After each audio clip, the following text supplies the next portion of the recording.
Hi guys, today we're making empanadas. So let me show you how I make the empanada dough.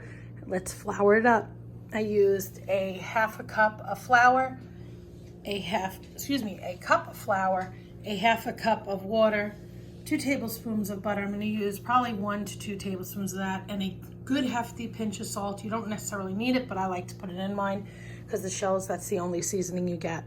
So let me show you what I did. I went ahead and put a half a cup of water in already, and I put 1 cup of flour. Let's get this mixed, and then I'll mix in the butter as well.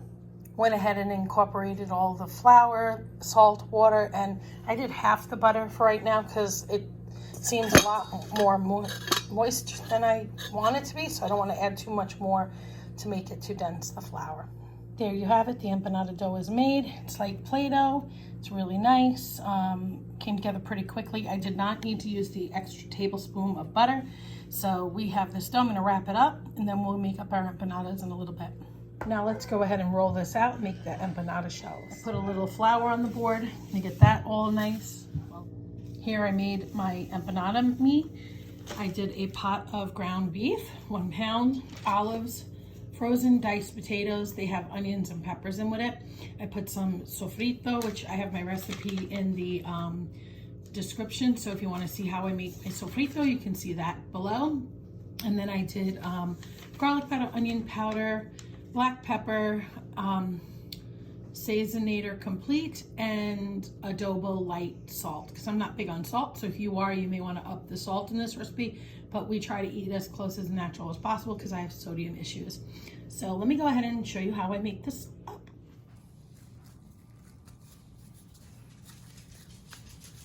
So I pinch off like a ball like this, and I kind of flatten it with my hands. I have flour on my board. The minute you run out of flour, you can get a little bit more so that they don't stick.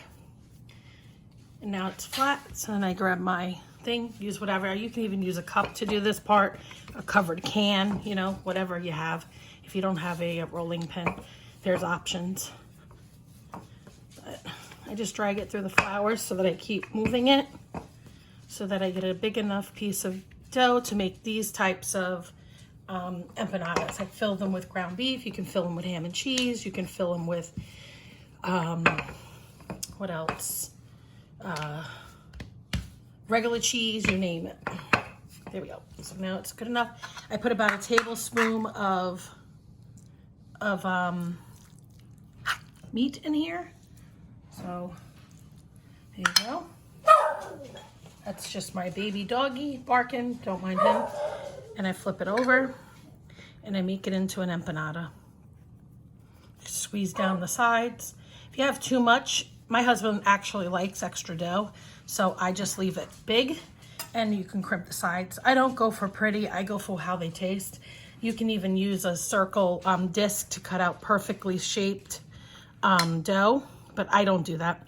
I just make them homemade by not, you know, with the hand and the fork and stuff. So just make sure your ends are closed so they don't rip through and spit up in the oil.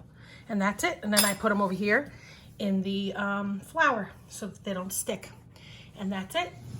There we're going. We're frying it. Now we're going to flip it over because it's starting to, you'll start to see it starting to get that golden edges. As soon as you see that, flip it over. They take like a couple minutes to do. And now you just do it for a couple of minutes on the other side till the other side gets golden brown. Then you put them on a paper towel and they're ready to serve with some nice rice and beans. And there you have it, empanadas for dinner. This empanada, we went ahead and tried in our air fryer to see if we like it. Let's give it a try. It looks pretty, just like a regular empanada fried. A little bit healthier for you. Let's see.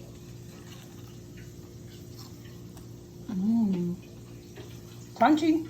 There you have it, 2 empanadas with some rice. I hope you give this a try.